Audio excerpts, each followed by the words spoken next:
Welcome to the Philip Wiley Show. Take a look behind the curtain of professional hacking and hear compelling discussions with guests from diverse backgrounds who share a common curiosity and passion for challenges and their job.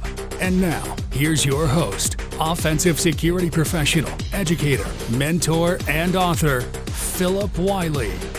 Hello and welcome to the Philip Wiley Show and my special series, Stay Fearless Online, powered by SquareX. And we have Shourya joining me again today to discuss in this episode how to deal with files using SquareX. So we've covered some pretty interesting information.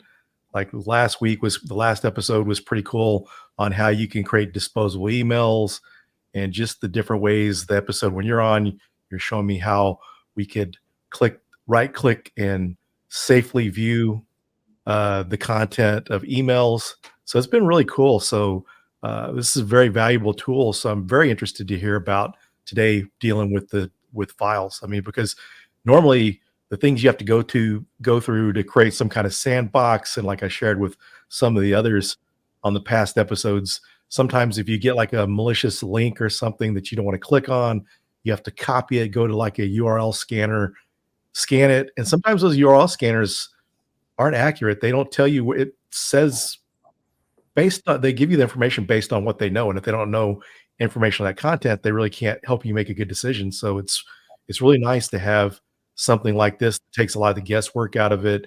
And it really seems to make, dealing with internet security a lot easier. It's a lot less hassles. Thank you, Philip. It's great to be back on the show. Just like you mentioned, as we discussed in the previous videos, there are three major vectors through which any of the attackers would, try to gain access in a malicious way. It can be an email, it can be a file, it can be a link. So we've sort of already covered how we can deal with emails and how we can deal with links. Today we'll look at, how we can deal with files. So, if we talk about files in particular, it becomes quite dangerous because, it can have something executable.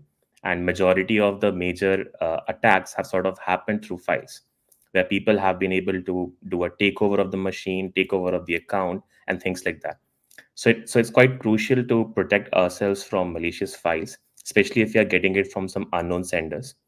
A lot of recent cases have happened where a lot of people have received files, especially, it's holiday season. So a lot of offers coming in and a lot of people sending emails with a lot of files. And it becomes quite crucial to be a little, aware about these campaigns which are happening.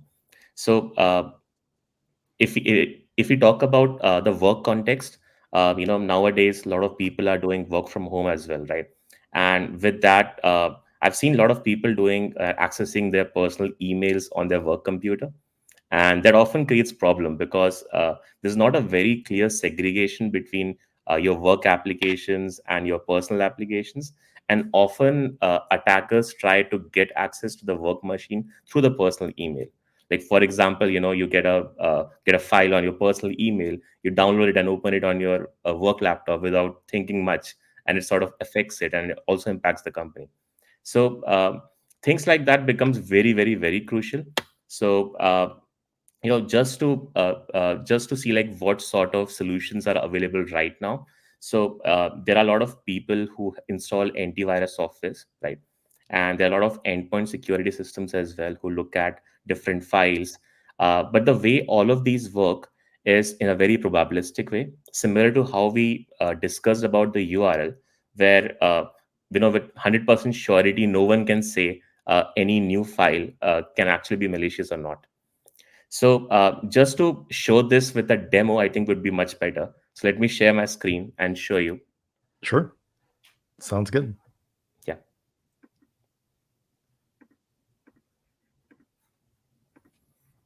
Are you able to see my screen? Yes.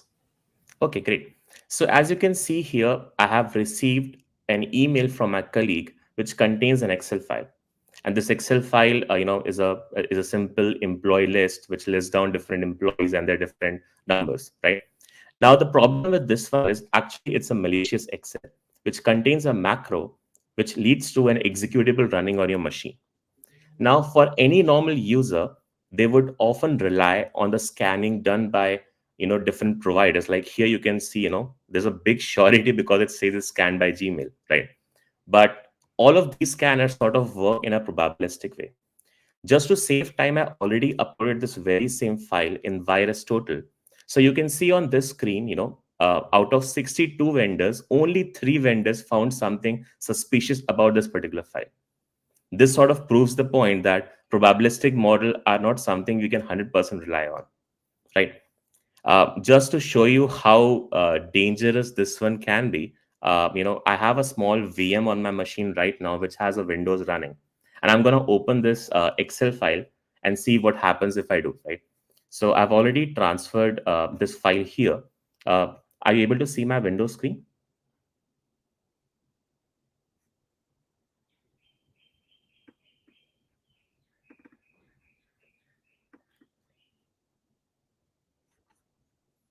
Yeah. So as you can see on my screen, I have an Excel file here. And when I double click on this file, it opens in my Office tool and it sort of triggers an executable. And when I click on this particular sheet, you will see that it triggers an executable and I have something sort of a ransomware here. So Oh, it just wow. basically proves the point that you can actually get affected by a very simple thing, like a simple Excel file, right? Now, this definitely scares anyone, right? I mean, Mhm. you can't really trust on these probabilistic models. So, coming back to how better you can handle this. So, as we discussed before, with the link, if you have the SquareX extension installed on your browser, it's as simple as right-clicking something and opening it in SquareX.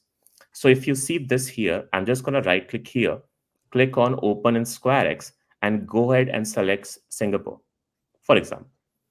So now what will happen is that this particular file will get uploaded to a cloud-based sandbox. And you can see that this sandbox contains full Office related tools as well already pre-installed. The ultimate purpose of me opening an Excel file is definitely to read what the content is, right? So opening it somewhere here sort of solves that purpose. But at the same time, since this file is not being opened on my own computer, it saves me from all these malicious actors acting and trying to take over the account. So as you can see here, this is a Linux-based environment. So Mhm. right now that particular executable will not execute. But even if it was something related to a Linux environment, it would have still affected the cloud environment, but would not have affected your own machine. And that proves the whole point that you can open a file fearlessly in a very deterministic way without worrying much about if it's going to actually affect your computer or not. Now, sometimes it can happen like people might not be super convenient with right clicking and opening every time. So Mhm. for that we have a small feature called as download interceptor, which I personally prefer a lot. So what we can do is we can simply click on the SquareX extension, go to the settings of disposable file viewer and switch on the download interceptor. If I do that, and let me reload this page, now what will happen is that if I try to download a file, and this can actually be on any website, if I try to download a file, it will basically intercept it and ask me, if I want to open it safely or not. So it's sort of a nudge to make sure that, people are always, aware about using this option, especially when they're dealing with something unknown. Uh, Similar to what we discussed before, it might be that people are not super comfortable installing an extension on their computer, or because of some work restriction, or having a managed browser, they might not be able to install SquareX extension in their browser. So for that, they still have an option to use the web app. So it's quite simple with web app as well. Like you can simply visit the web app link, and inside the web app link, you get the very same view as the extension. And you can simply go to the disposable file viewer option, click on the open or the start button, and it will basically open the very same environment. There is an option here on the bottom for uploading a file, you can choose this and upload the file in a normal way instead of having a cleaner integration that you have with the Chrome extension. Nowadays, all these malicious actors are trying to find different ways to evade all these checks that happen. Especially, there have been very recent papers around ransomware where people have tried to, create sort of a polymorphic way of, changing their behavior basis on who is actually scanning it. So, having a more deterministic model like a sandbox will definitely save people from these kind of attacks. Uh, Talking a little bit, other than these malicious attacks, uh, one cool thing that I would say about this particular piece is also the fact that I remember one day I was sharing a file with my colleague, and I asked him to open this file, but he did not had an Office suite installed on his computer. So this sort of makes it easier as well, because instead of installing a very heavy software on that computer, they can simply install the extension, open this disposable file viewer and view the same file. So it's not just security wise convenient, also convenient in the sense of opening a file which is sort of unsupported on your computer. Yeah, it's very nice. Very nice that you don't have to build your own VM for a sandbox, that you can just use this already pre-made sandbox. Yes, exactly. And coming back on the point around the trackers. So in the previous videos, we have already seen how email tracking works. Right, people send emails with some image embedded in it. But nowadays, there are some mail tracking companies which even offer an option of having a file with a tracker. So it basically triggers when you open a file on your machine. So you basically download a file from an email, and when you click on that file, it will basically make a call to a remote machine. Now, this particular sandbox also prevents from that, because this sandbox does not have any internet connection. So if you put any file inside, it will not be able to contact to anything remotely.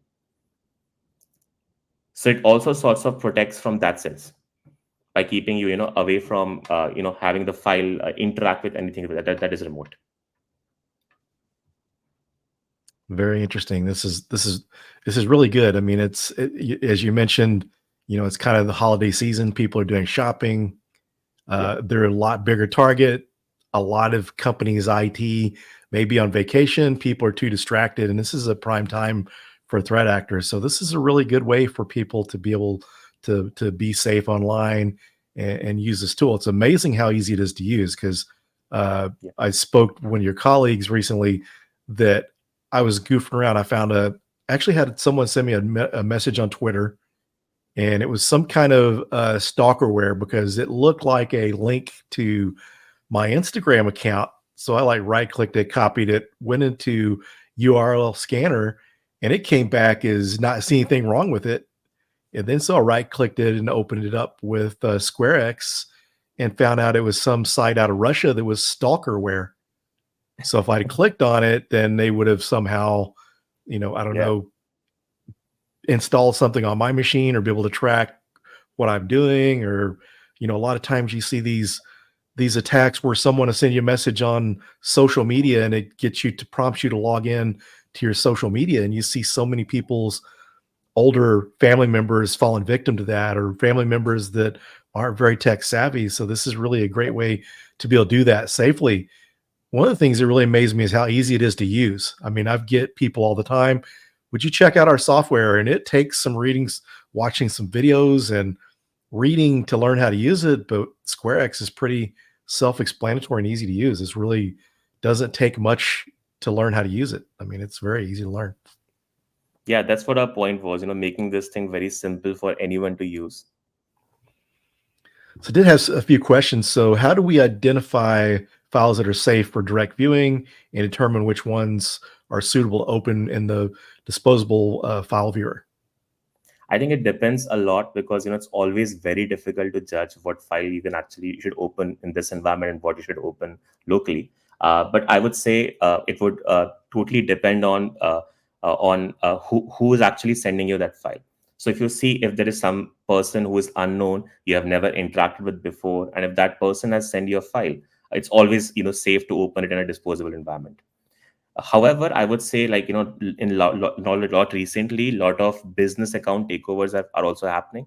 So it's quite crucial to also look at patterns. Like, let's say you have never sent me an Excel file before, and if you send me an Excel file, it's always safe to open it in a disposable environment. So even if you know the person, if you know that that sort of file is something that they will never share with you, it's always safe to open it in a disposable environment. And especially if you are accessing your personal email on your work machine, in that case, I would say having something like the download interceptor would be really great, because it sort of nudges you to always open files in the disposable environment.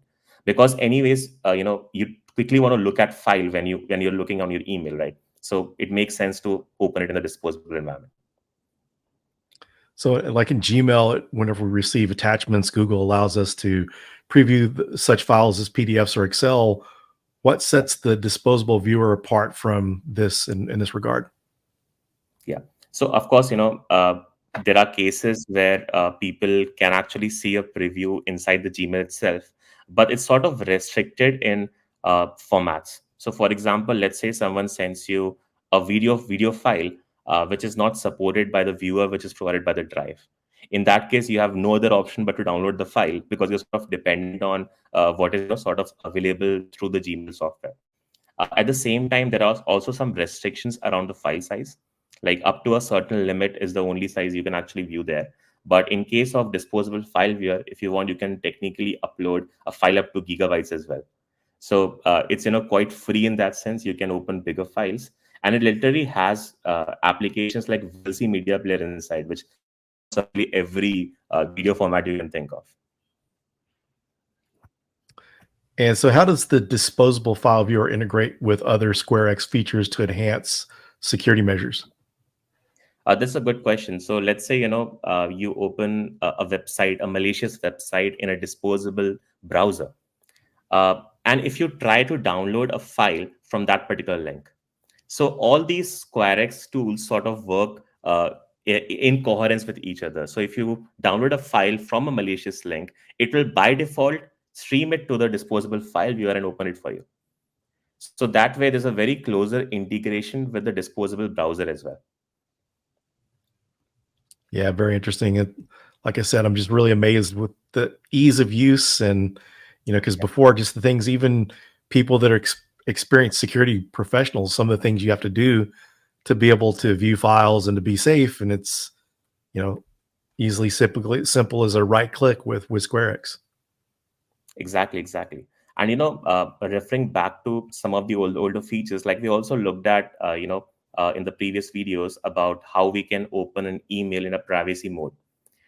So sometimes it might happen that a unknown person has sent you an email which might not have some trackers, but it might have some malicious attachment. So if you open a particular email in a privacy mode, on the bottom side you see attachments, and when you click on those attachments, they will also by default open a disposable file viewer. So that way, the privacy mode is also very coherently working with disposable file viewer as well. Yeah, very nice. It's a very interesting tool. So, is there anything else that you'd like to discuss before we end this episode? Yeah, I mean, one thing I would want to actually showcase you is something which is, sort of we have released in a beta. So we have something which is a PWA, a progressive web app. Okay. This we have made to sort of extend the capability of disposable file viewer to even your local files. So, for example, let's say you have a file that your friend has sent you on on AirDrop, or they've sent you via Bluetooth, or they've sent you on a USB drive. So it might be a little hassle to open your browser, go to the disposable file viewer, then click on upload, and then upload the file. So we are sort of trying here to make it easier for people to upload local files as well. So for that, I'll just quickly share my screen and show you how it will work like. Okay.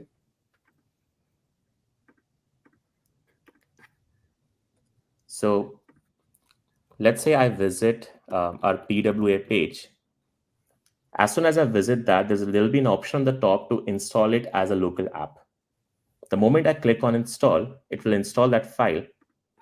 And let's say, I have a small video here, which is of a funny cat. I just right click here, click on Open With, and choose SquareX Disposable File Viewer. As soon as I do that, this will basically open this particular file inside a disposable file viewer, and I can see this video playing here inside the VLC media player. So this sort of allows you to even open any of your local files in a quite secure and fast way. Very cool. So yeah, it's great to see, and I look forward to some of the future enhancements that you all come up with for SquareX. Yes, I mean, it's all about the community. So community has been giving us feedback on things to put in, and we have always keen to hear the thoughts of people and try to accommodate it in the features. That's great to hear. And for the listeners, you can download SquareX for free, download the plugin or use the app. So it's nice that this is a free product to help secure people. I mean, it's kind of, people use their antivirus and these other security tools to try to protect themselves, but this is definitely a good added level, just as you kind of mentioned, and we've kind of discussed on past episodes. The human element is usually what people are trying to get past. The EDR solutions are getting pretty good, but these threat actors, the bad guys, are sending malicious files to people, and depending on that type of stuff to get a foothold into people's environments, because sometimes they can't get in. Even being a pen tester, you go into environments, it's pretty hard to get a foothold in. So, a lot of cases you have to use malware, some kind of phishing campaign or social engineering to be able to actually get access. Yeah, exactly. And also, these kind of complicated products have always been quite far from normal consumers. So SquareX sort of brings these features for any normal person to use. Like something like Sandbox is not something everyone would have usually access to. Usually people in an enterprise environment or people who are into cybersecurity knows how to set up a VM and things like that. It's easier. It's difficult for a normal person to have something like this set up. Yeah, even for someone that's experienced, you don't have to worry about going to your Sandbox to check it out. Just right click and get access to it and check it without having to go through those. And, even experienced professionals sometimes will want to avoid the hassles of using their secure Sandbox, and they'll just open it up, not thinking about things, and, end up getting infected with something or malware injected onto their systems. Exactly. Well, very cool. Thanks for taking the time today to demonstrate how we can deal with files in SquareX. I'm hoping that our listeners are taking advantage of this opportunity and being able to be fearless online. Exactly. Thank you, Philip. Thank you, everyone. Thanks for joining, and check out SquareX. Thank you for listening to the Philip Wiley Show. Make sure you subscribe so you don't miss any future episodes. In the meantime, to learn more about Philip, go to thehackermaker.com and connect with him on LinkedIn and Twitter @Philip Wiley. Until next time.